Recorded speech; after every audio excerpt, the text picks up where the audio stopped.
Welcome to St. Jerome's and welcome to the St. Jerome Center for Catholic Experience.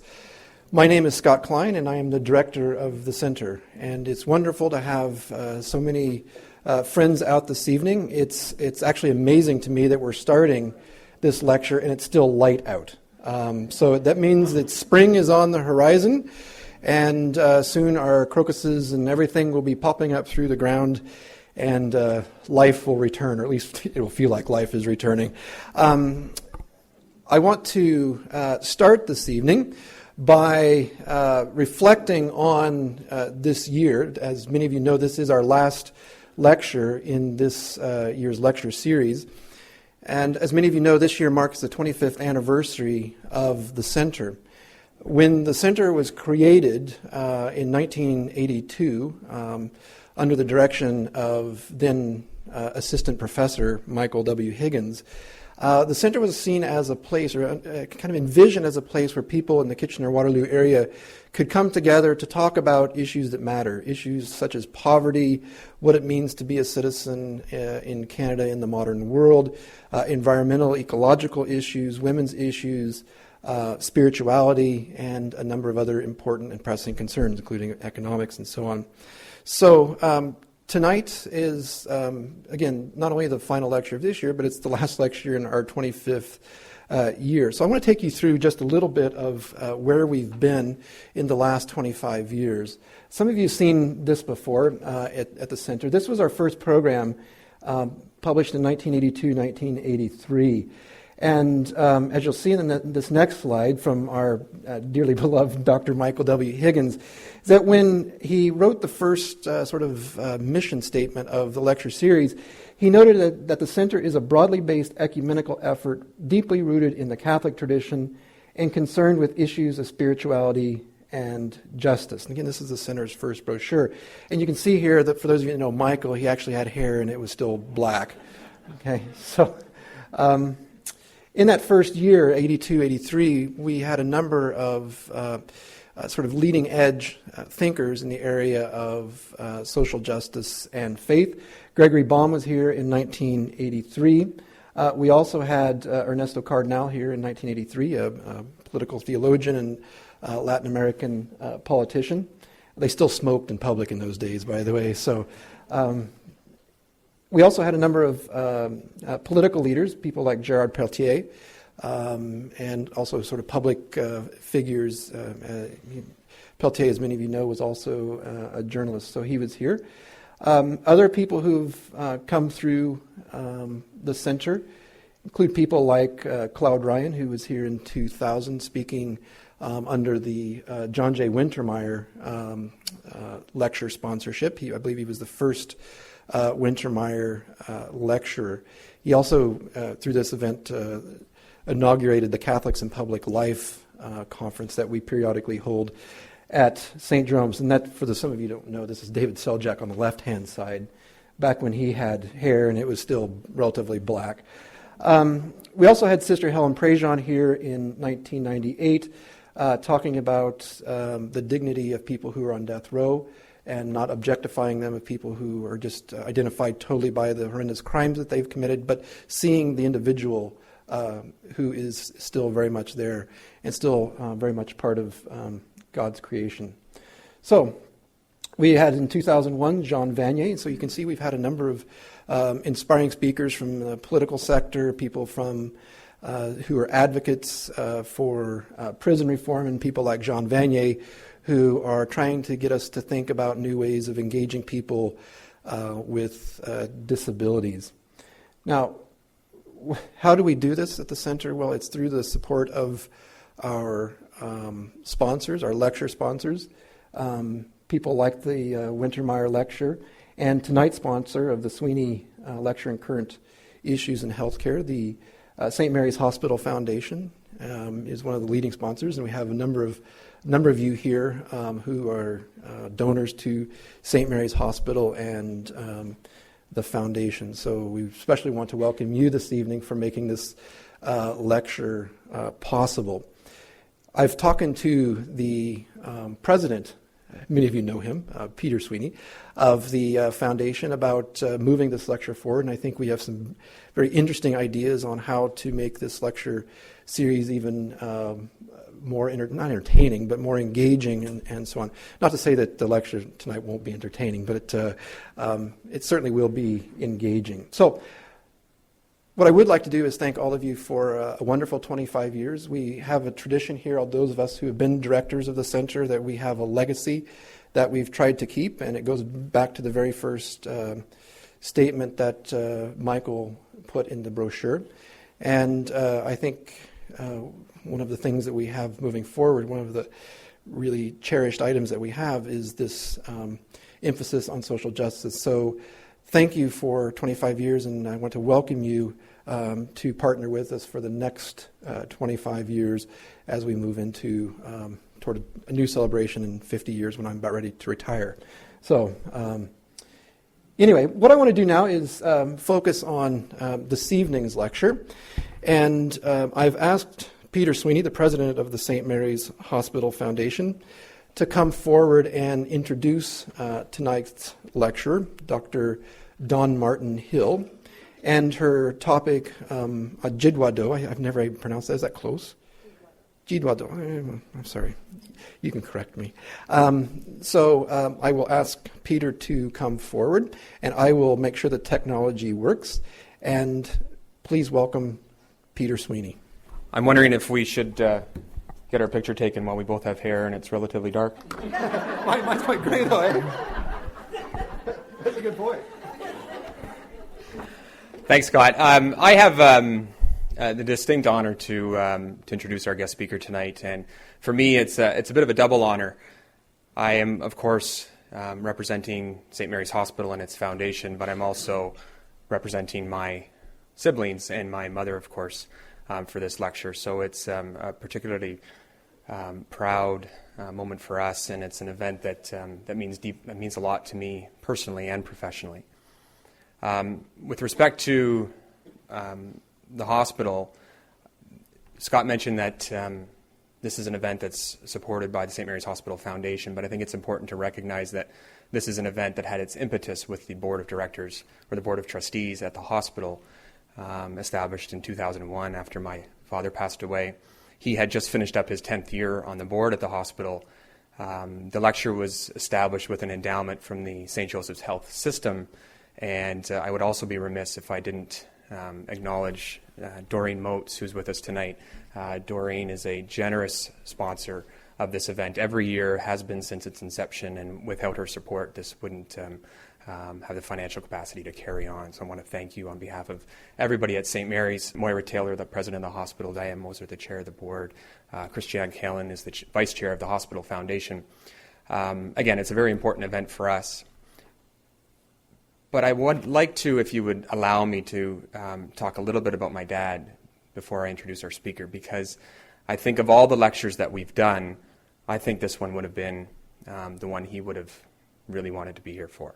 For those of you who didn't know him, in 1985, when the Peterson government when the Peterson Liberal Party formed the government in Ontario, my father was appointed to the Minister of Community and Social Services. And one of his most proud accomplishments in the time that he was Minister of Community and Social Services was this book right here. And this is the report of the Social Assistance Review Committee. And my father asked for a wide-ranging review and revamping of the way social services were delivered in this province. And when it came out, the section that he was most proud of was the section that related to social assistance and how it was delivered for Natives, with Natives, to Natives, in Native communities. And I thought I would try and paraphrase that work, but I thought that would be an injustice to my father's work. So I would ask if you would allow me to just read a brief section from the Social Assistance Review Committee and its discussion on the impact of Native communities. It is our view that morally and politically, Native peoples deserve to be considered separately from the general review of social assistance. Their cultures are quite different from the mainstream society.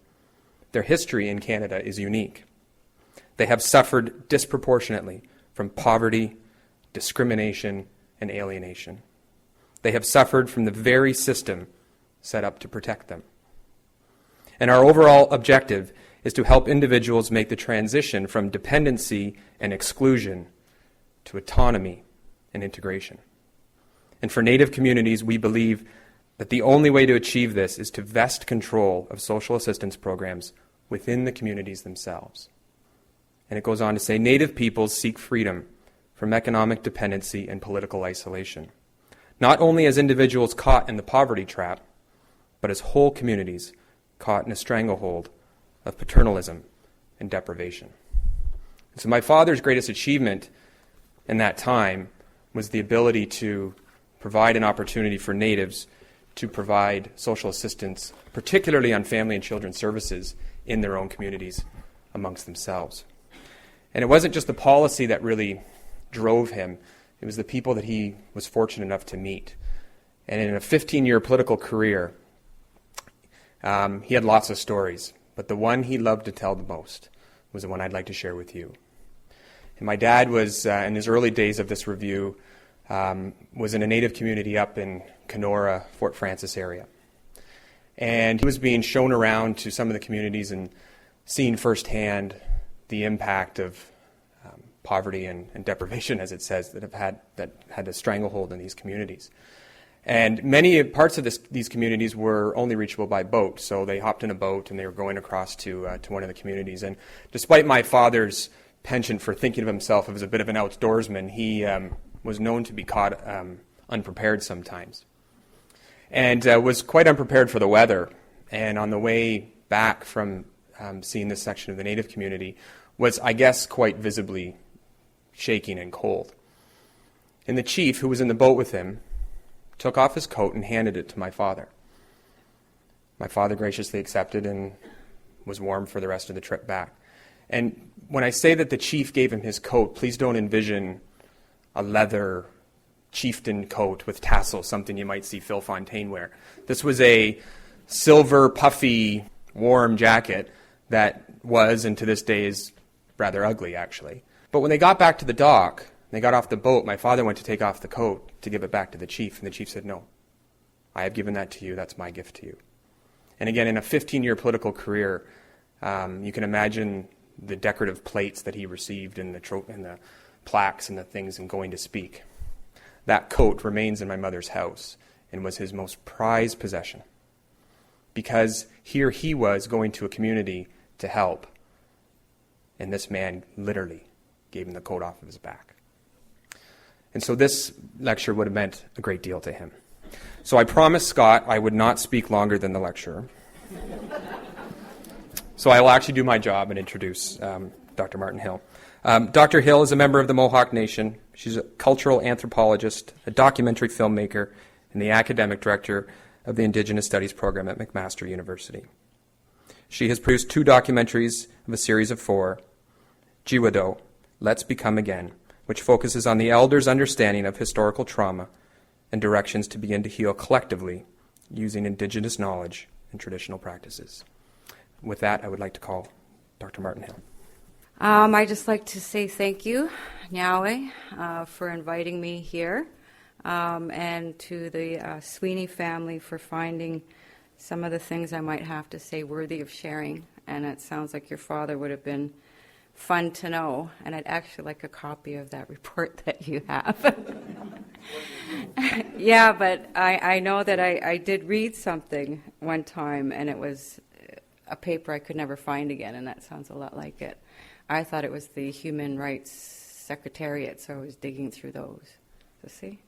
So thank you, and thank you to St. Mary's Hospital. And I have to say thank you to Scott for getting me here, Scott Klein, and for the whole university and hospital. I'll try to get through what I have shortly, and then I think you're going to help me show just a little piece of the one of the first documentaries.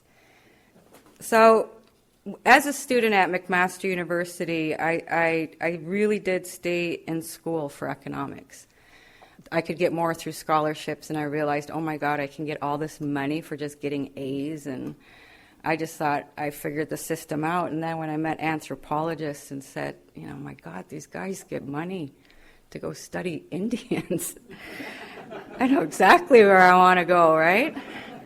So it was I never took any of this seriously. I guess I should say I never set out to be or have a PhD. But having said that, it was the elders who really pushed me because they wanted their very own anthropologist, which I think they at that time thought would be quite fun.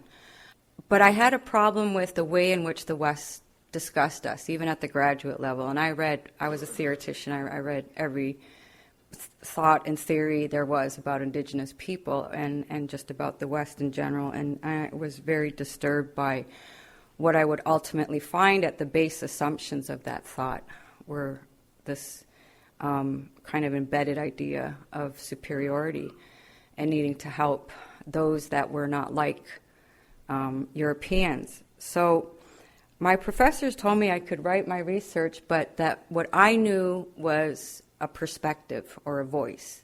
And I thought to myself, no, we do have a system. There is a lot of thought that goes behind the things that we're told, and we're not a static culture. So I was really, really happy when the United Nations finally came out with a report and developed and validated the fact that Indigenous people worldwide and globally do have systems of thought and knowledge based on a set of principles and assumptions about the world. And what's really fascinating is that I was in New Zealand a couple months ago, and I can sit down with the Maori, and we come from the exact same assumptions about the world. And I find that exciting, because isn't that science, when you can over and over again validify their base assumptions? And I'm like, oh my God, they look at the world the same way do. They express it differently, but their assumptions about the world are the same. I can be with the Navajos, I can be with the Cree in northern Alberta, I can be with my own people, and I realized, why is it our cosmology say the world is our kin? The mother's our earth, the sun is a male figure, the moon is a grandmother. Why is that common, even though we've never met each other? So you see, there is a system there, and there is natural law, which is what I started to really get interested in. Now, the biggest problem that we have as Indigenous people in Western institutions is because the base of our knowledge comes from our spirituality. And as you know, in the Western canon of knowledge, those two things are to be separate. So that was probably the greater difficulty I had in trying to express what I knew as a Mohawk woman, and the historical knowledge that I'd been handed had no validity because it wasn't written by some non-native expert. So oral culture and spirituality really do not fit in the model of Western knowledge. But we have and continue to make strides. Brant Castellano talks about 3 of those sources, and as you can see, they're interrelated, but spiritual is a foundation. So if I were to talk to you about the great law of the Iroquois and the peacemaker, we were warring. Anthropologists will tell you that. 5 nations of the Iroquois, we were really killing each other, and archaeology backs that up. And something did happen to stop that, where now we weren't killing each other, but we were a confederacy. And thus the idea of the one arrow breaks easily, but if you bind 5 together, which is what the peacemaker argued, there's unity in that strength. And the United States stole that symbol, by the way, that eagle with the arrows, it's ours. They stole a lot more, but I'm not going to go into that. So they got it wrong. They got democracy wrong, because they took women out of the equation, and they took children out of the equation, and they forced people to have the same base assumptions as them. And the great law, our law, has 117 articles, and all of it is mechanisms built in there so that domination can't and won't happen.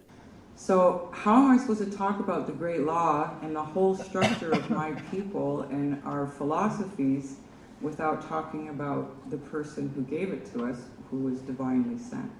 So you see, you cannot get away from the spiritual foundation. You can try, and I did, and it would always end up leading right back to the origin. Where does that come from? Well, it came in a divine way.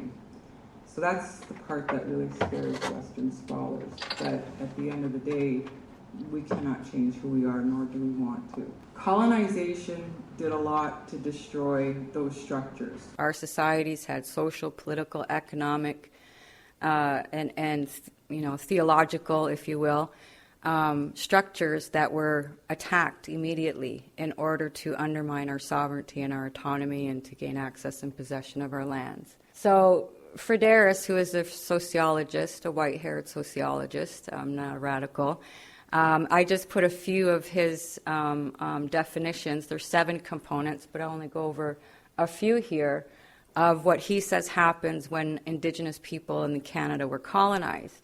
And part of that is, obviously colonizing a group, and first of all, the destructive effect that it has on the social and political, so that we're so destroyed and taken and deconstructed so that we end up looking like our colonizers. And that's what's wanted, right, is to undermine our autonomy.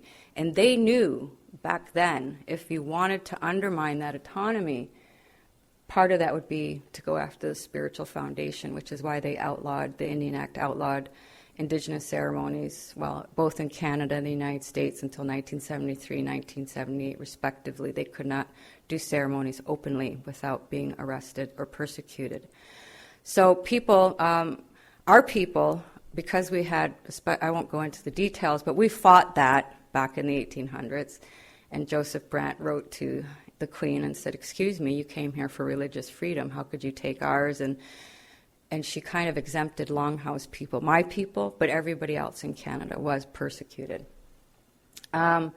So also it's to take away the traditional leadership and kind of put up puppet regimes, and then obviously the low quality of social services, education, and health. So I think your father's report probably chronicled some of that. So the idea is people don't, when they talk about First Nations today, they don't talk about the history of where we're coming from. This is put together by, actually they're all medical anthropologists, except Q Young, who's an epidemiologist up at U of T, point out what happened in the first stage of colonization, and that's demographic collapse. And I know when the SARS broke out and they came to the reserves and we bought, 2,000 body bags and so forth, and people started getting really triggered by the idea that there was going to be a pandemic. But at least I thought it's good that people see, what if 80% to 90% of your society was destroyed through disease and you came out of that? You're the survivors of that. What happened to your greatest thinkers and leaders, lawmakers, policy, everything would fall apart. And for some reason, with all the anthropology I've read, they forget to mention this part. It's just like a line or a footnote. Their population declined from 2,000 to 200 in 100 years. And then they go on to describe how dysfunctional your community is. And what I do and other Native scholars do is thoroughly investigate what kind of psychological impact that would have had on our people. Secondly, to look at the way in which, after that decimation, the people that survived then ran into the second phase of colonization, which is known as the missionization and assimilation. Now, this is the one that's just now starting to come to bear to the public regarding what happened. But you have to realize these people that entered this system survived horrific epidemics and pandemics and starvation and so forth from not being well enough to hunt and so forth. So those are the things we're looking at. So now we have a context. And Edward Said, who I'm sure many of you are familiar with, talks about colonization and how really it's played out in configurations of power. Who gets to represent? Who gets to be the expert? What positioning people take? And at this time, we were made wards. We were stripped of our identities, and we were made wards and given name like Hill. So our it was like pick a name and get a number, and now you're in this Indian Act and you're in this system. And the education would be put on the backs and on the burdens of the different faiths. who took on the job of civilizing the people who had survived the first demographic collapse. I tell my students this middle period is really the first extreme makeover that the West seems to be so caught up in and fascinated by. But this really is the same boy, and these were the kinds of things they would use to get money for their residential schools and to show how successful civilizing and how worthwhile civilizing the Indians would be. The last phase is known as what we're in today, historical trauma. And this is defined by Maria Braveheart, who's a Lakota PhD in, I believe, clinical psychology and social work. And what she did is she looked at the survivors of the Jewish Holocaust, the children of survivors, and said, my God, they have the same symptoms as the Lakota people.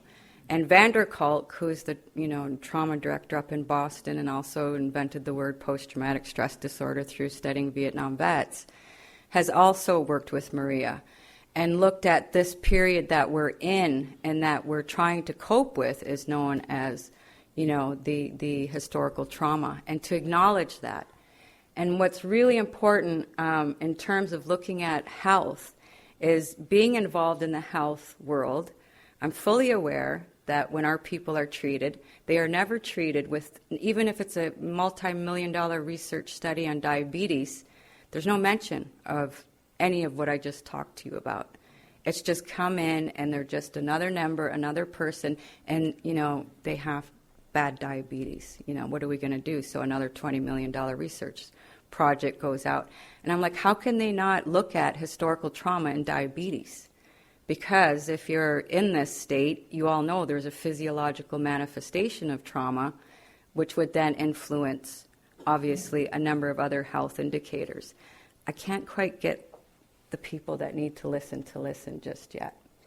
However, it is associated with unresolved grief and results from generations of devastating losses. So the idea is that even my children would still carry on these behaviors because they're intergenerational. You didn't have to be in a residential school to be completely impacted by that residential school, okay? Because if your family was torn apart 2 generations ago and were institutionalized and never loved or never hugged and told, you're beautiful and share words of encouragement, be pretty difficult to come out with really good parenting skills.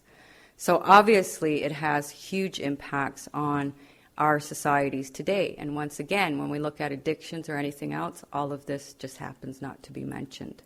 So it makes us look pretty pathological and pretty deviant in the wider scheme of things when you ignore the context in which we survived. And I think it's a resilient story, not a story of, the Indian problem. So in Canada, there are 150 residential schools. These were developed by military institutions. The first one was Colonel Pratt, and it was in Pennsylvania, the Carlisle School.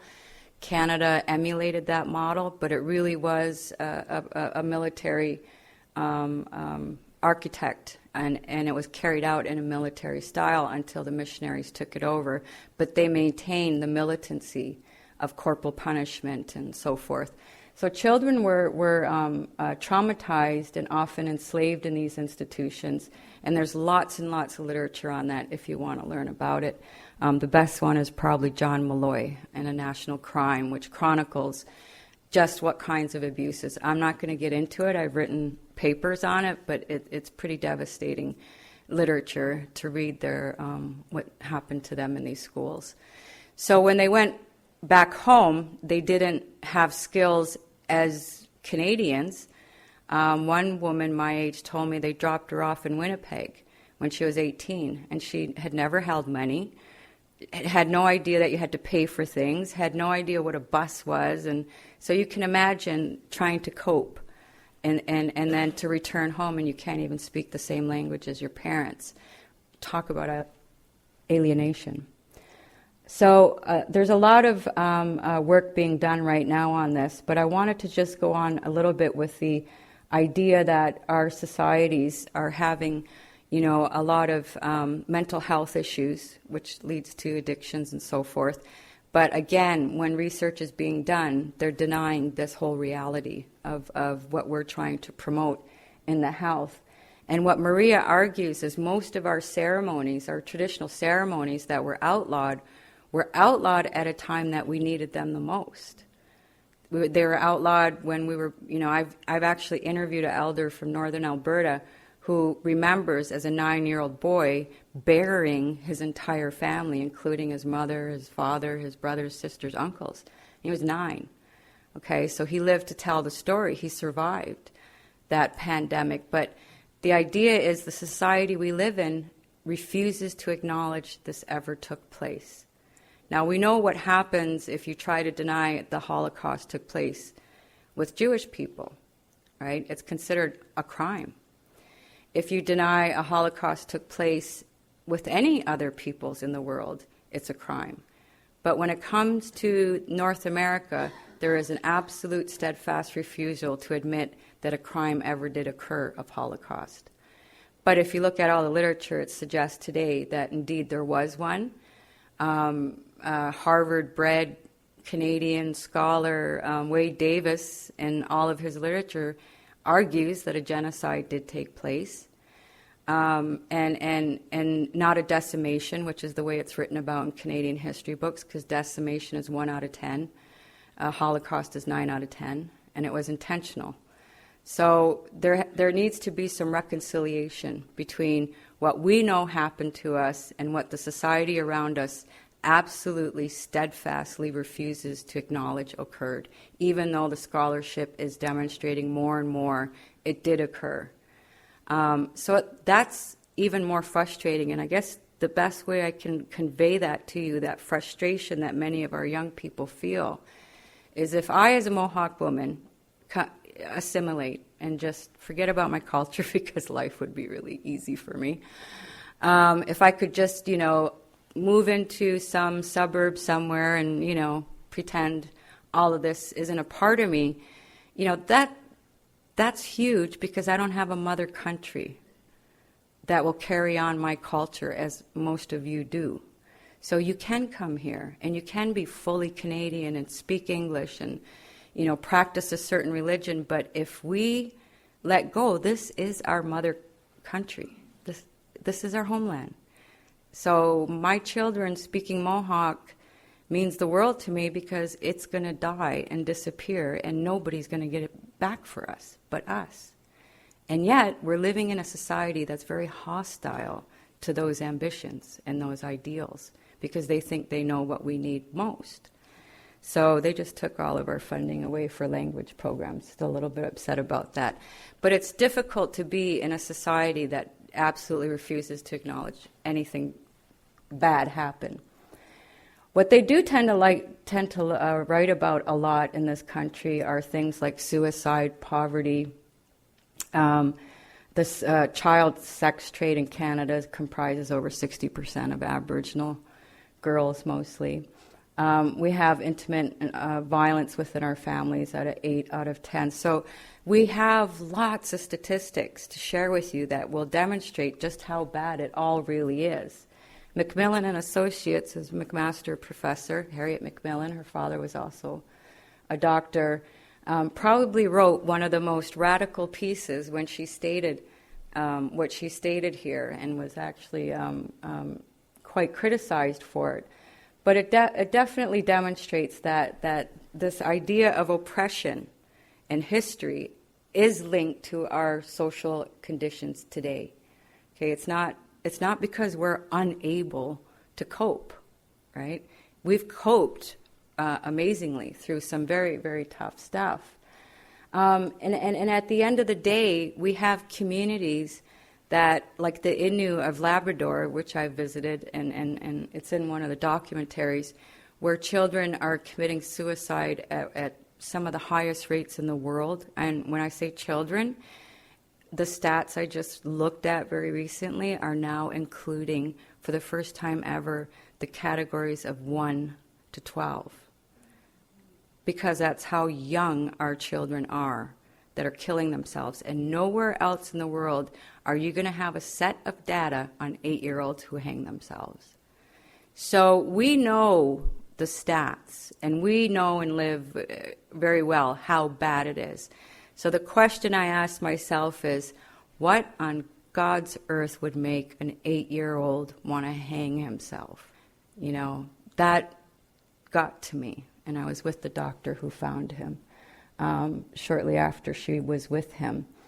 And when you go to these conferences, these multi-million-dollar research CIHR conferences, and you realize they're spending millions of dollars, and I know for a fact they don't know what they're doing.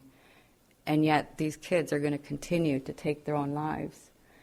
So I started working on the notion of decolonization and how can we go to our elders? How can we get to that indigenous knowledge and begin developing solutions to some of these systematic epidemic problems in our communities and improve the quality of life and deal with the issue of historical trauma? How can we begin to resolve these issues? I know the issues now. It took me 20 years, but I figured out the issues. I'm more interested today now in the solutions, and that's even tougher, as some of you probably know. But in talking to all the Native national organizations and traveling around the country and doing research for the Aboriginal Healing Foundation or for the AFN or for whoever, I was basically at one time or another, you know, helping in some areas, whether it be suicide or others, asking elders what we need to do. And all of them pointed to restoring our traditional knowledge. Restoring that will restore our people's quality of life. So I remember talking about suicide, and I would interview elders and ask them, I mean, what do we do to prevent suicide? What's an intervention? And they start talking about conception. And I went, I don't know how I'm going to go back with this, right? But essentially they said it starts in the womb. And all those things that we should know as women, as Indigenous women, we don't know anymore, so we're transgressing all kinds of things. For one, we keep the umbilical cord. Well, I mean, I'm lucky. I knew this stuff. So my son and my kids, and it's very important to keep that. The placenta, very important to bury that in the earth to keep them grounded and connected to this earth. And what were we doing when we went to hospitals? They were burning them. Why do the elders think we have so many children who are suicidal? They wouldn't say it's the poverty, okay? They think beyond that. If a child has love and all of the rules are followed and the rituals are followed and the milestones, like when my son loses his tooth, I have to have a ceremony. He's now told he can't be with me. He has to sit with the men in ceremony. He can't sit with the women anymore. So puberty rights, all of these things that were outlawed, they were saying will bring health back to our communities. But you try to tell that to CIHR. So many of the elders also said traditional medicine and education was a primary tool for restoration of health. And one of the things some of the elders said is it's as simple as me being able to go into school and hug a child who may have never been hugged for that entire year.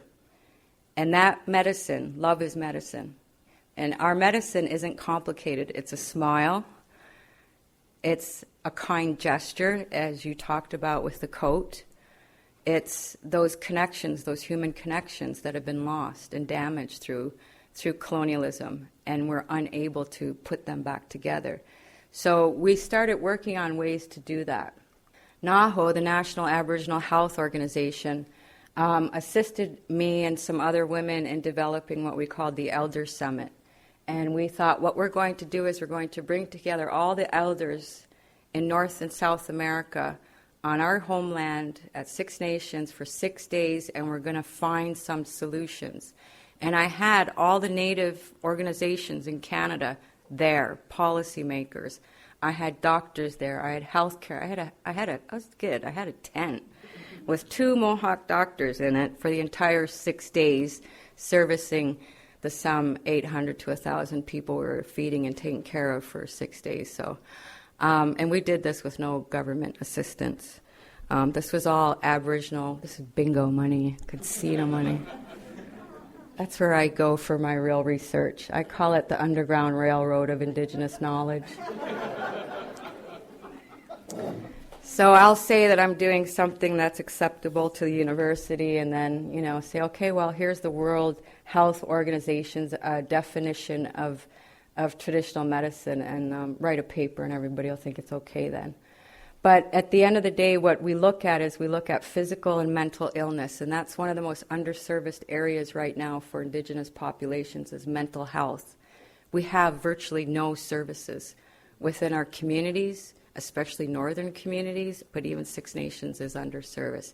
And yet if you look at what we've just come from, that is the most needed, right? So elders identified that. And these practices go back to a belief system. So now that's where education came in. Our children don't even, many don't know. My children do because they go to immersion. But most children don't even know at Six Nations what their history is. They learn the exact same thing you did. And now we're supposed to, somehow be intellectuals on our history and what role we played. Like, we didn't learn any of that. Nobody's telling us that. So if you lose your traditional knowledge and you only have what the colonizers give you, you have a society that very much looks like our statistics today. So we need to bring back traditional knowledge and traditional healing, and things like ethnobotany. There's people in my community that are dying or have died that took all of the plant knowledge with them. And I was mentioning at dinner today, like I worked hard to get McMaster to change things so Aboriginal people could get into the medical school. So, I'm there. That's my job. I'm a director. I fought with them all. 12 years later, we now have 13 Aboriginal people in the med program, where there was 0 when I started out. That's great. We got bursaries for them. We found money. They'll get supported because we need Aboriginal doctors. But at the same time, I'm working with an elder who's going to probably pass on soon, because he says he is, and they usually know. And he's going to take with him all of his knowledge, and he wants to teach. Like, there's 5 young men in our community that are fluent enough in the language to know the ceremonies and the healing rituals. They got to feed their families. They've got, so if you want to know this knowledge, you must take a vow of poverty. If you want to know your culture, you must take a vow of poverty.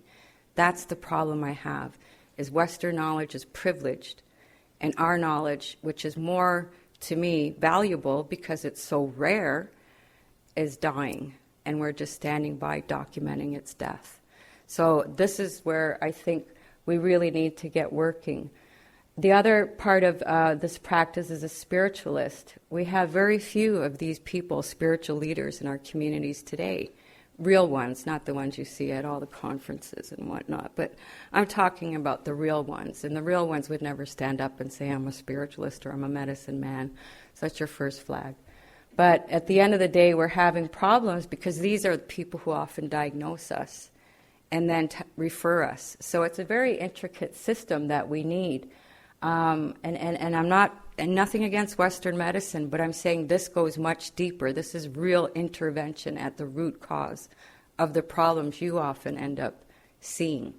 We're trying to stop it from ever happening. And we need this to be able to do that. All of these practices require a great deal of knowledge about the songs, the ceremonies, the plants. It's so detailed. It's 20 years of training, easily. And yet, we can't find the young people to do that, and we're also losing it. So while the elders kind of gave us a solution, they gave us, as they do, an even bigger problem to try to take care of. So this is the work that I do, and I've joined up with the Amazon conservation team.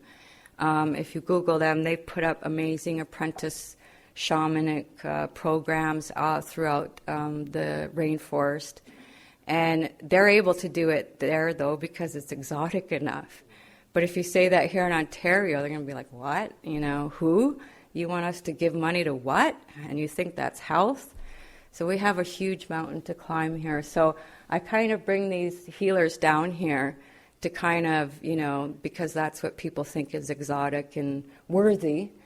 And I get them to help us, get to our political people who could support this kind of work. But when our people went down to Brazil, I couldn't find a research or any kind of grant to fill out because there's no notion that people from here can go to the Amazon and learn something. All of the grants are, we have all the knowledge and we're the arrogant ones and we'll go down there and teach you something. So do you see how embedded the arrogance and the idea of privileging Western knowledge is that when I started telling people, no, we want to go learn from them how they're saving their culture and their land and their rainforest, there's nothing, right? So we had to go down there and say we were going to teach them something ridiculous anyways to get the money. So the other things that the elders recommended were the significance of children, and that they're the repositories. This is where we need to transmit that knowledge. And that the children without this knowledge are going to, continue to feel the way that they're feeling today, which is very alienated and isolated. So they really wanted health, which has done some work on traditional medicine, but what they've done is they've only allowed traditional medicine into a few, urban arrangements, but they make it very clinical then. So they change the spiritual foundation and the heart of traditional medicine by forcing this clinical service. Do you understand kind of how it just basically throws it on a head? Because the whole idea is that this is about love and about things that you can't get paid to do, as my daughter once told her counselor, which is, I'll talk to the elders because they love me. I can't tell you what's troubling me because you're getting paid, and I know that. So it undermines. So, children are brilliant, and they figured things out. So we don't want to take this knowledge and make it Western in order to make it palatable. We need to be able to be who we are in the land and how we are, and we need non-native people to support and understand that and not see it as a problem. Part of that is the idea of historical trauma. Also talks about not being able to individually heal, biomedical model, right? For me, I live in the community. Just because I got a PhD doesn't mean I move up in some bizarre class system somewhere. I mean, I'm still living on the res, and I'm still with my tribe and my clan and going to Longhouse, and it doesn't matter, what I do, as long as I continue to be a good community citizen and contribute to the better well-being of my people, which is why I said the elders give you a bigger problem than you can actually take on. So now they're talking about how we need to reinstate the clan and kinship systems that have been broken down through colonialism. So that's going on right now at Six Nations. I've had a few workshops and meetings doing lineage, so that a lot of these young people don't even know their clan. They don't know anything. So we're trying to help them find that knowledge, and also to teach them about the relationships that they have.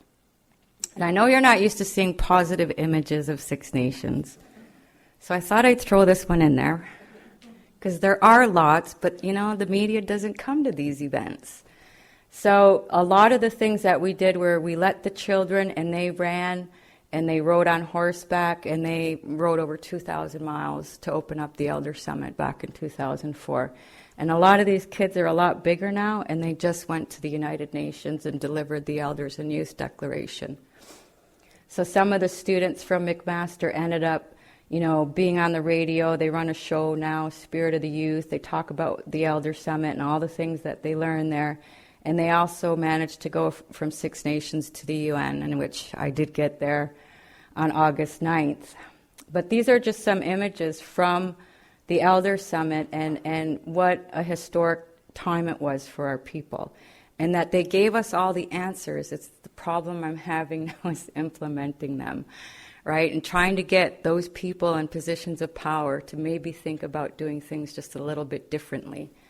So this man I wanted to just show you right here. is like a grandfather. He's a faith keeper. Him and his wife, you'll see them if you watch the National Aboriginal Achievement Awards on the 22nd on Global. He won the National Award for Spirituality. So they talk about, I had to do all of this work with them on the land, and I had to set up the tent, the health tent, medical tent out there, and they said, do not take us into these institutions because we feel immediately disadvantaged, alienated, and disempowered. But if you want to talk to us, whoever you are, doctor, lawyer, chief, whoever you are, come out into our arena and talk to us. So just that simple act of being on the land changed the dynamics versus having a fancy conference at some well-to-do hotel, right? It changed the dynamics because we had everything out on the land. This is the declaration. I'm not going to share the whole thing with you, but I wanted to get to some of the things that I've done with the documentaries. Is one of the first things in the declaration is the violence against our women must cease immediately. So that's one of the documentaries I made is about that. It's about the 500 missing and murdered women in Canada. And how did it come to a point where in this country, as an Aboriginal woman, you're so devalued that even after 50 murders, the government is still saying there's no serial killer when we were saying it after 6. So what is in the psyche of this country that we just so don't matter? So one of the things I want to do is take that on, and then the other one, A Dish with One Spoon, is about the treaties and the land. So the documentaries are honoring each of these components that are in the Elders Declaration, and the money goes to the Indigenous Elders and Youth Council, which basically continues to try to work on things like transmitting Indigenous knowledge. So one of the things I'm doing right now is using some of that money. We're calling it the Haudenosaunee Women's Project. And I have older ladies who have a lot of knowledge about birthing and reproductive and puberty rights, talking to all the health providers at Six Nations and also the doctors and so forth. But, these are the things that need to be done that you can't get grants to do. So I wanted to emulate what ACT is doing, and the only way to do that was to have my own money so that we wouldn't have to do it hidden behind some legitimate thing. So we could actually begin to do this and provide this service to our community. So that's essentially what we're working on now. I'm also working on a school. Our Mohawk immersion is in an abandoned old school. My children go to a sewer-smelling, very, very poor facility. But the English schools in our community are $6 million buildings. So again, it's putting our culture in the basement, and it's our own people. It's our own people because they don't see the value in it anymore, a lot of them. And there's just a few of us saying, if we lose that, we lose our identity. So lastly, I just wanted to talk about how important it's been, this whole process of Jidwa or becoming again, is making sure that the children are in the lead. And the children, if you go on the United Nations website and you click in Indigenous Peoples Permanent Forum, August 9th, they have the entire 2-hour presentation on their website, which I was really shocked because, we're grubby bunch of kids who rode and, stink running through New York, you get stink, showed up at the UN and took the place over. And those kids will never forget that. And the person who was supposed to run the ceremony didn't show up, so he's my ex-husband, still a good guy, but I don't want to live in South Dakota. And he can't be a Mohawk, so we're immediately doomed. But he had our daughter run the pipe ceremony. So when I watched that video, and I did go back and I watched it, it was little Mohawk girls that were 9 and 10 years old that did the opening, that sang the opening prayers and the opening songs. It was my daughter, who's also Lakota and Mohawk, who ran the pipe ceremony with ambassadors from Bolivia and all over the world and UN dignitaries. And then it was children who read the message of the elders. So I believe in that spirituality and the power of that, and I think that we're making a new day. This is my daughter. When I told her, what are you going to do when you have to run this pipe ceremony? Are you going to know how? I know you've seen your dad do it. And she said, I can do it. And I said, what are you going to pray for? She said, I'm going to pray for children all over the world to never suffer again. So I can tell you that after this ceremony was done, even the technicians were coming up and saying, we don't know what happened here, but the hair on the back of our neck was standing up. So I also believe strongly in that. And I believe that their promise to the elders at the summit that they would take this to the UN, not only did they take it to the UN, but they did so with prayer. So, and we did all this with no government money. Again, this is just community. So some of the outcomes, and this is the last slide, are the development of a group known as Spirit of the Youth, our Indigenous Elders and Youth Council who work in conjunction to support them, the documentaries, many academic articles, alliances with the Amazon conservation team. We have been to the rainforest and did exchanges with them in Mato Grosso in Brazil with the Wara, also in Colombia. And these exchanges and alliances are all about how do we heal our people? How do we implement what they want, and how do we get people to listen that this is valid and it's the right way, because that $1 billion you just spent on Aboriginal health care didn't do a thing. So we can't possibly do anything wrong, but we don't have access to that money. And they don't value what I'm trying to convey here, that our elders have a very good idea on what to do, how to stop them from getting to your emergency room, ODing from right now.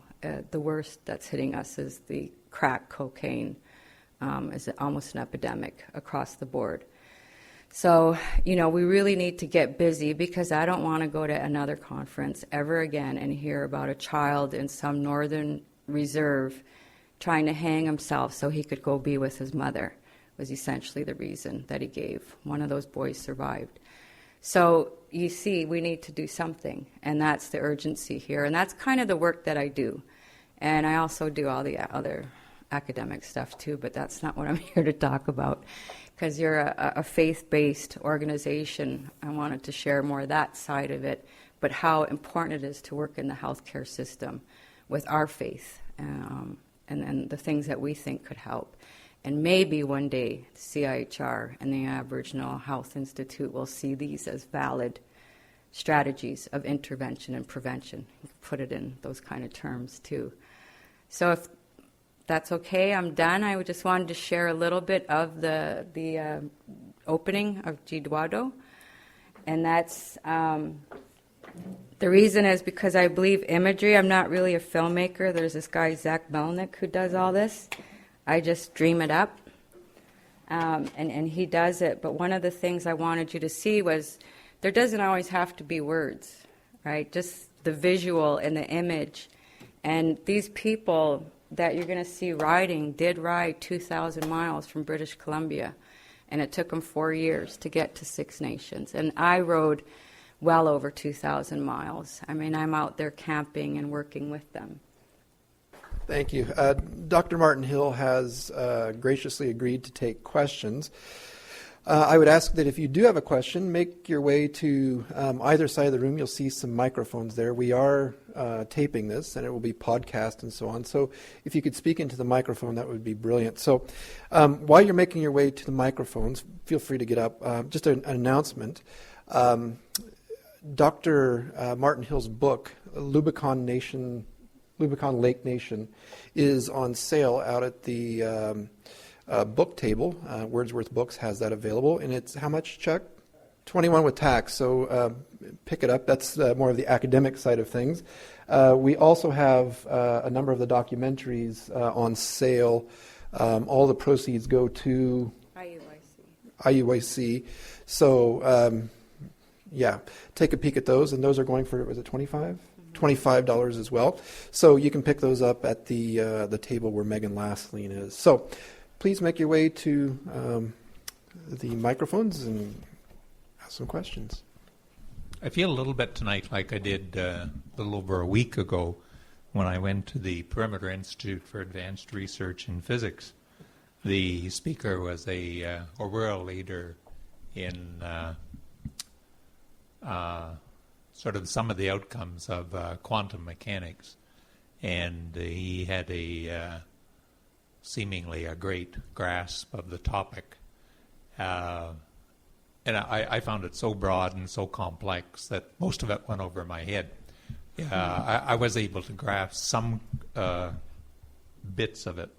Similarly, tonight, it seems to me we're talking about something, because of my very limited experience with Aboriginal people, that this is a very broad and complex topic, and that you, because of your close association with it and, of course, necessary interest and also study, I understand the matter in a way that I couldn't even begin to imagine at this point. And so I'd like to ask a question really with considerable humility. And that is, in spite of the fact that that I do see the problems that you are speaking of as being very, very significant problems. Nevertheless, I find that oftentimes, and I experienced that just a little bit tonight, I find that oftentimes I tend to be stymied by what I see as being statements that are too broad and perhaps a little bit oversimplified. For example, the very business of Indigenous healthcare.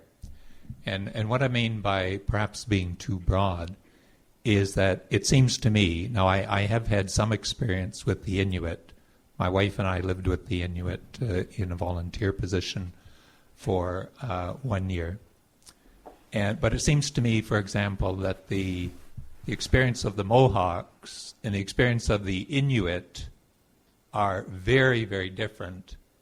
And nevertheless, the general public is exposed to expressions like Indigenous healthcare, and they think you're talking about everybody.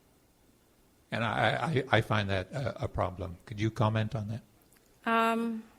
No, I think that I'm really familiar with the Inuit statistics. In fact, my daughter's at U of T doing her master's in the health promotions, and she just finished doing quite an elaborate study on Inuit health.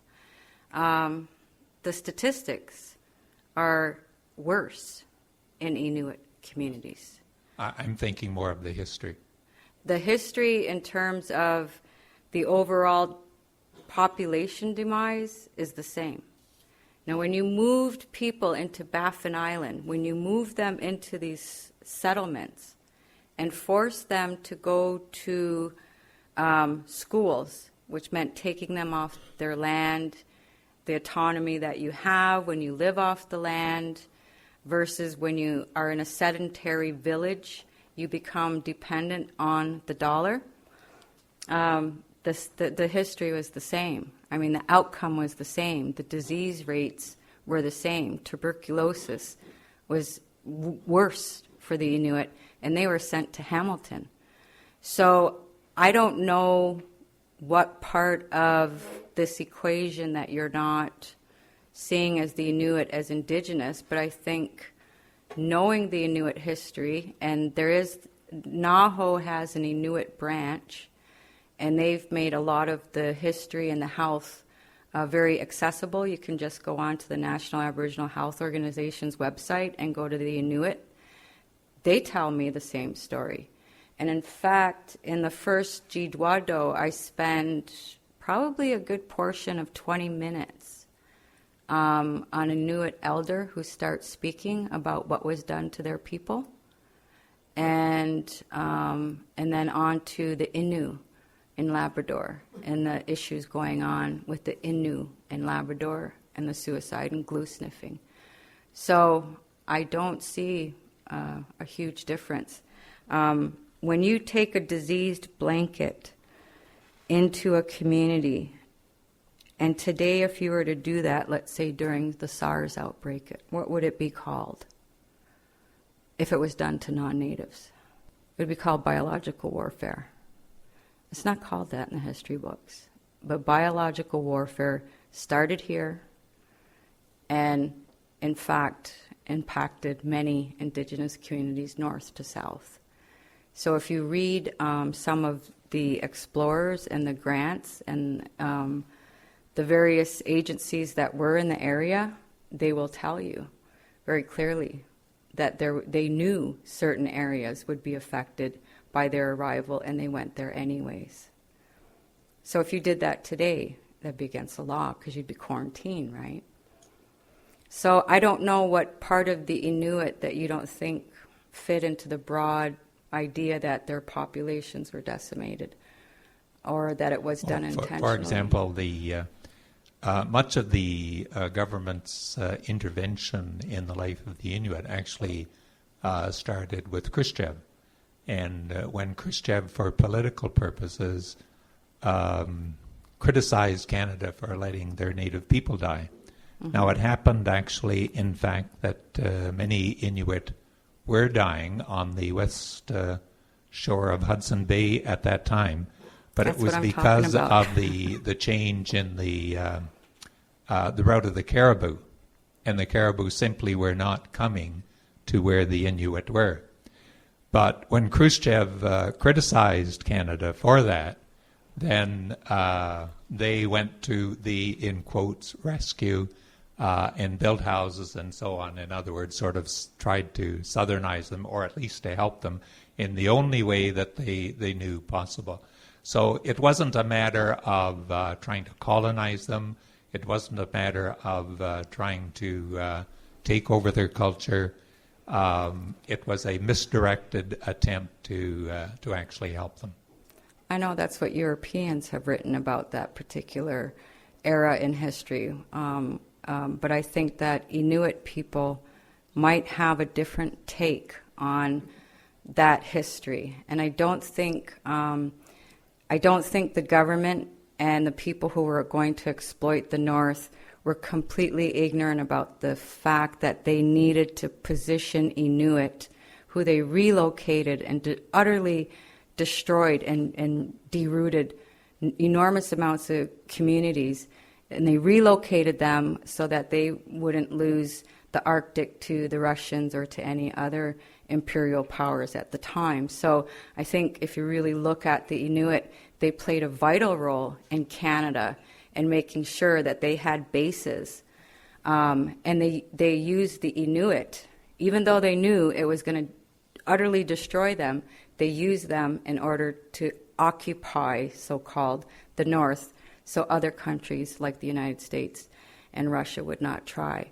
So I don't want to get too much bogged down in a debate, but I think there are new literature that suggests otherwise for government policies with the Inuit. And there were heroes. There were people who tried to stop it. I'm not saying they don't exist, but the policies were there. Thank you, Dr. Martin Hill. My question is sort of related to the last question. What you've presented is the decolonization and the reclaiming of the culture, your culture, is both overwhelmingly mind-boggling and wonderfully positive. I'm wondering whether you see a homogeneous solution across 500 plus nations, or whether there's going to be difficulty with some of our Aboriginal nations that have 50 people remaining. Well, that's a good question. No, no homogeny of I think the diversity's there. How Six Nations will handle something. I mean, my book's about Northern Cree, so I kind of get 200 plus some communities trying to fend off multinational corporations who are utterly destroying their communities. And their strategy versus ours may wildly vary. As well with the Inuit, they have not the issues that we have here in southern Ontario. I mean, population encroachment isn't their problem, right? Diamond mining is. So I think that everybody has a lot of variables, but the idea is that the solutions are nested within the people themselves. And who are the most knowledgeable people? It's the elders who are the repositories of that ancient oral tradition that holds Indigenous knowledge.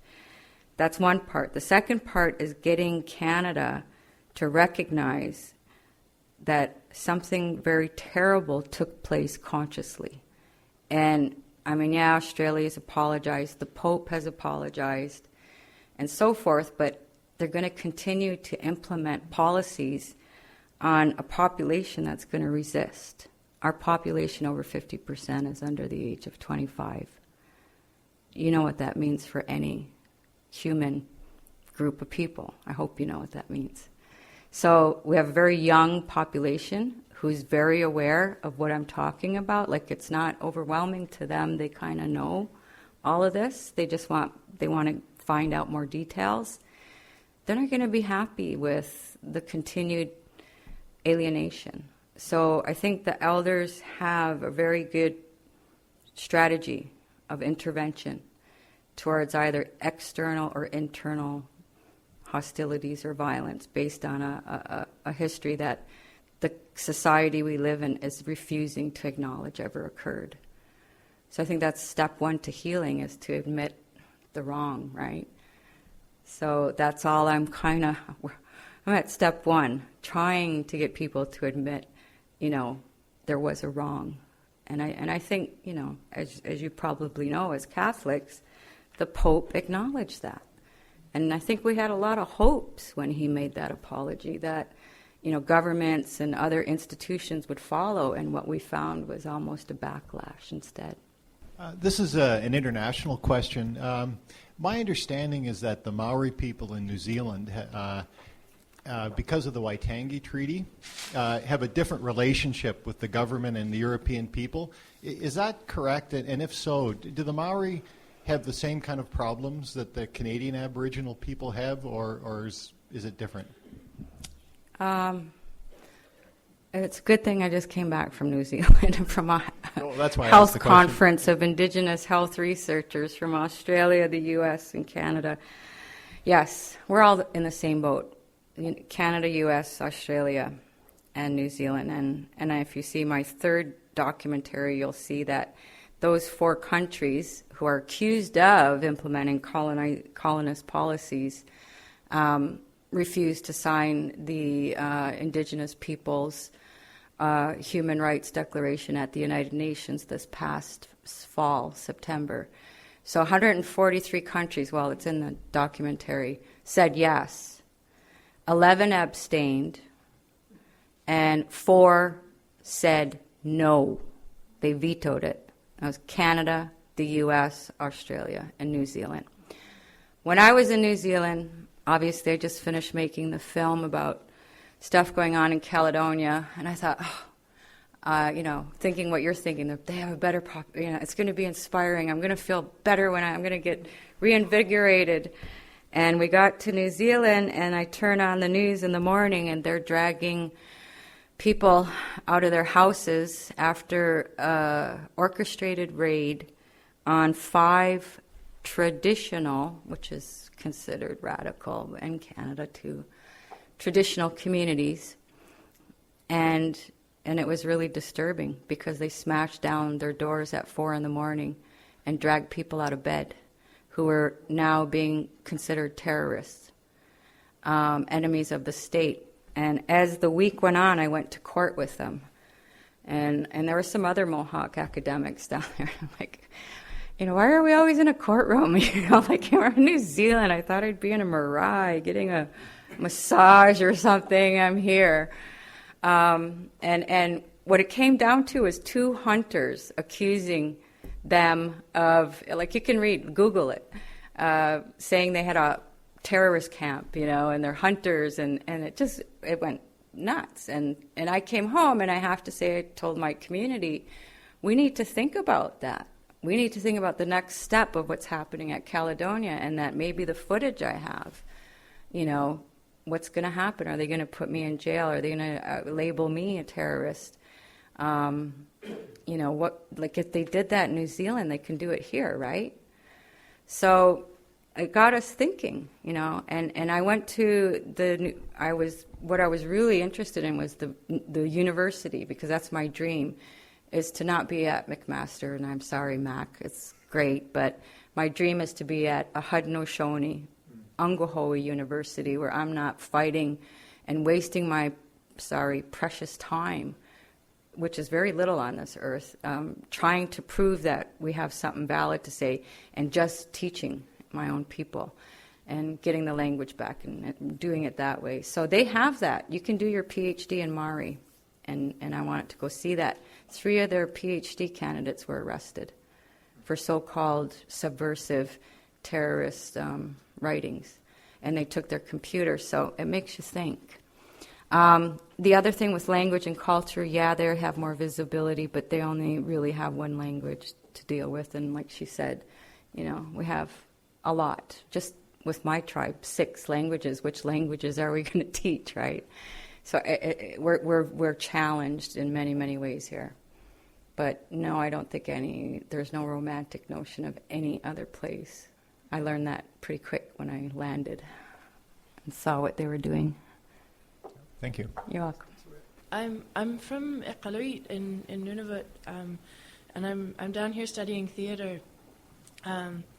But I've been thinking about the land claim and the issues that are in my community a lot, and I had the opportunity to do a project with a professor here on. He wanted to do a sort of forum theater piece on some of the issues that were going on in Caledonia, and I had the opportunity to go there and talk to people, and it was a wonderful experience. But I would like to do something in my own community that is about talking, and because I found that a lot of the time people's wanting to solve things got in the way, because they seem to be more attached to their own solutions than they were to the people or the things that were going on.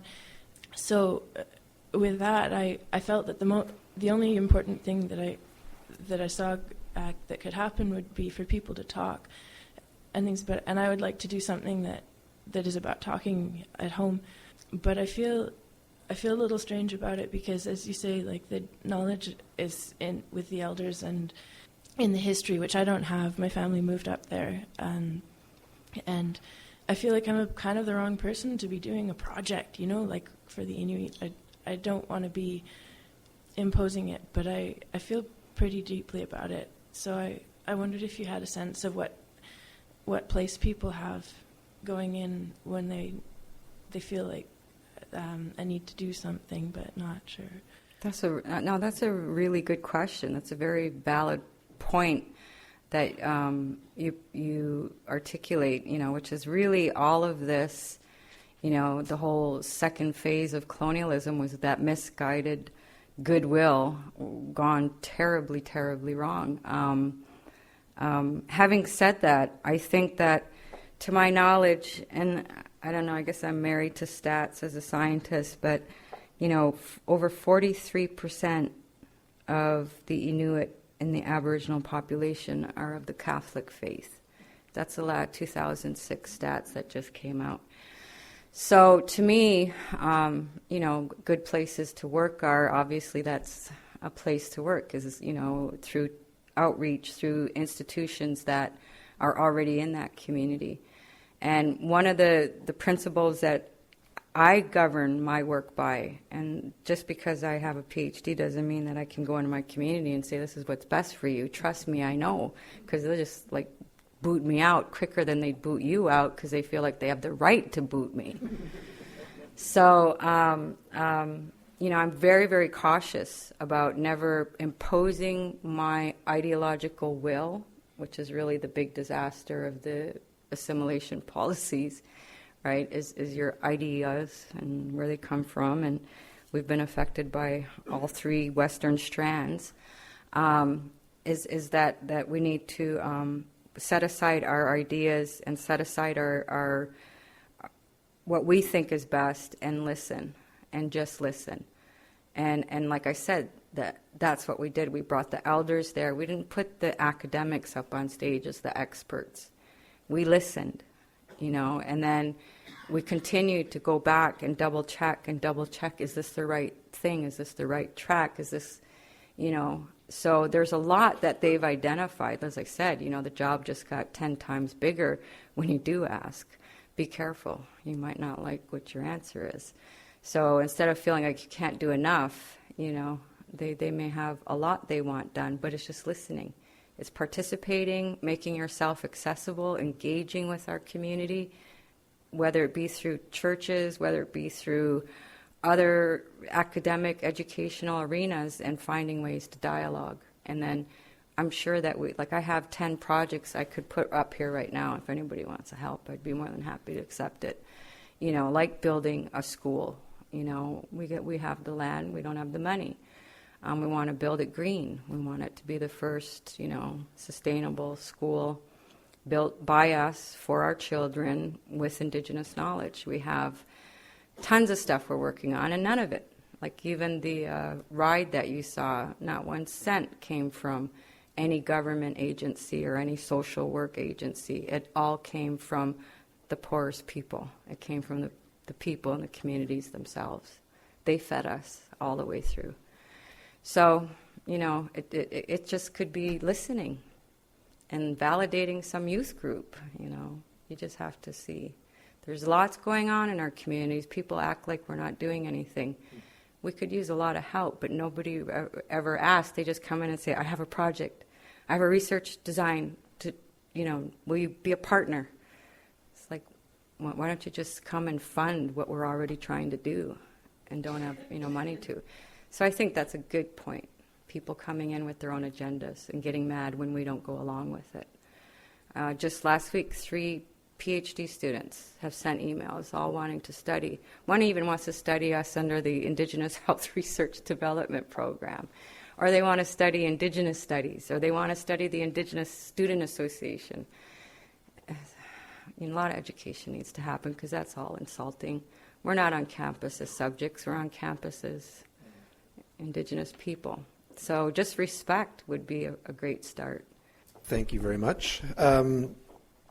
So the evening is late, and what I would like to do now is ask Dr. Miroslav Tatarin, the academic dean and vice president at St. Jerome's University, to come and offer a formal thank you. Not a simple thank you, a formal thank you. I have to start actually with a personal note and thank you. One of the most, as some of you know, I came here from 10 years out in Saskatchewan, in Saskatoon, and one of the projects that I was involved in out there was really rediscovering some of the history of the being Ukrainian Catholic, and that was part of my kind of interest academically, the history of our settlements there and the religious questions. And I was astounded as an Easterner. I actually came from England, so it's even more east, but lived in southern Ontario, astounded by how the first settlers, I wasn't even thinking about the First Nations, how the first settlers people arrived out on the prairies and survived the winters. You think this is bad? 40 days of 45 below zero is bad. This is inconvenient. And as I was out in one of the towns, I was speaking with a man who died 2 weeks after. He was in his 90s already. And he was showing me around and talking about what he remembered of the community. That impression of how did people survive was just so strong. I said to him, how did your parents survive? And he told me a story which says it all. He says, we wouldn't have. The people in town didn't care. We didn't know what to do. But we were lucky enough that there was a First Nations community not far. And they came out and told us what to do. It was because of them that we survived. So my first thank you is for that. A story which I think we all too often have not heard and forget. We have a lot to be thankful for the First Nations people who settled this land long before our ancestors settled the land. This evening, I think it's very, very fitting, both that the topic of the lecture was what it was, and that it's the John Sweeney lecture. Because as I've heard about John's career and life, there are two things that impressed me. One is that education was so important to him. But it was education which wasn't just education as what we kind of call snobbishly sometimes in the university, academics. It was what we proudly here at St. Jerome's call, this is the second part of it, education of the whole person. Because his career was about really treating people as people. And for me, that's so much of what I see here at St. Jerome's and this lecture series is about. And it's so much of what I heard this evening.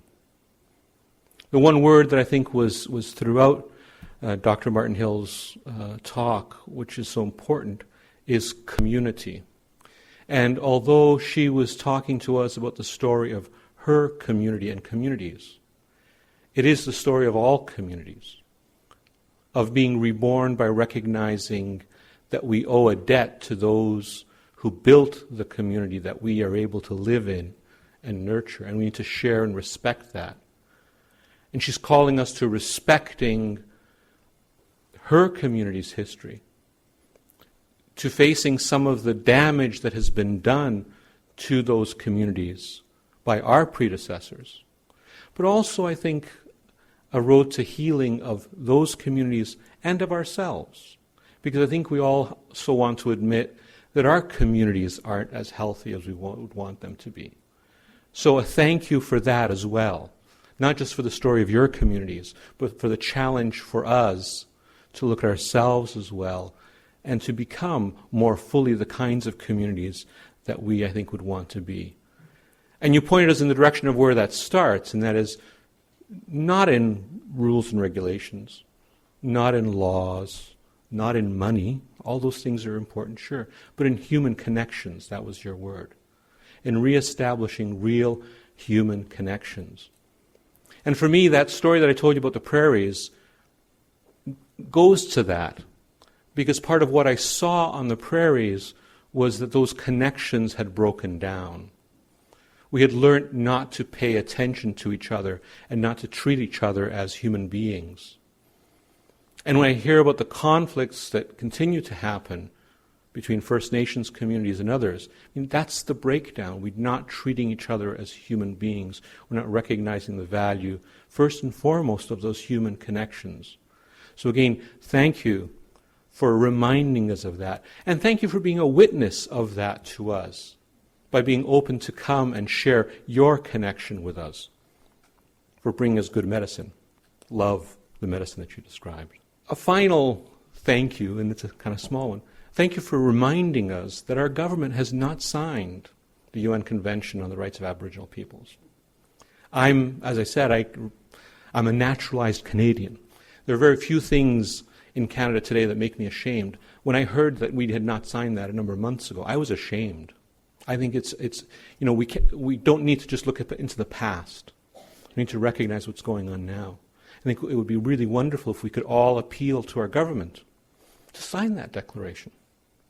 It's a very simple act, but it's a very powerful symbolic act about the human connections that need to be there. So thank you for that. Also, many other thank yous to other people. This is a wonderful lecture series, and this particular lecture is a testament to the number of people and associations that come together to make it the success that it is. Some of them have been mentioned, but as representing St. Jerome's, I want to repeat them and thank the various institutions and associations. St. Mary's General Hospital Foundation, St. Joseph's Health Center in Hamilton, and the Sisters of St. Joseph of Hamilton are all partners in this enterprise. So thank you very, very much. A special thank you, of course, to the Sweeney family, but in the spirit of today's lecture, to Kay Sweeney, the matriarch, the elder. Thank you, Kay. In a very, very powerful and good way, the elder. Not in some of the negative connotations that our society gives it. So thank you all for being part of St. Jerome's enterprise in bringing these lectures to life. Scott mentioned at the beginning this is the close of our 25th anniversary year. So thank you to Scott for a wonderful, wonderful celebratory year. He's done an amazing job. Reluctantly, in January of 2009, he is going on sabbatical, but he'll still be with us in the fall, and he's preparing some wonderful lectures for us for the coming year, and some surprises as well, if I can put it that way. Pleasant surprises. But thank you all for coming here, and again, Dr. Martin Hill, thank you for a wonderful talk. So, just on your way out, just to remind you that there is a book table there where books from a number of this year's speakers are available, including tonight's speaker. There is a table that sells fairly traded coffee and chocolate in the foyer. I'd like to thank the St. Jerome's IT department. I'd like to thank Megan Lasseline, who worked with me this year as my assistant. Without her, I can assure you I wouldn't be standing up in front of you. I'd probably have forgotten about tonight. And again, just thank to the Sweeney family and a wonderful dinner that we had with Katie tonight. It's always good to see you, so I really appreciate that. So this does mark the end of tonight's lecture and this year's lecture season. I look forward to seeing you in the near future. If you have ideas about future lectures, if you hear somebody on the CBC, give us a jingle. We will be happy to do what we can. One last thing about tonight, Dr. Martin Hill has a recently published article that will be available on our website. You can link to it. It's quite accessible. It's on similar themes, and I would highly recommend it to you. So, until next time, sometime in September, I wish you all peace and safe.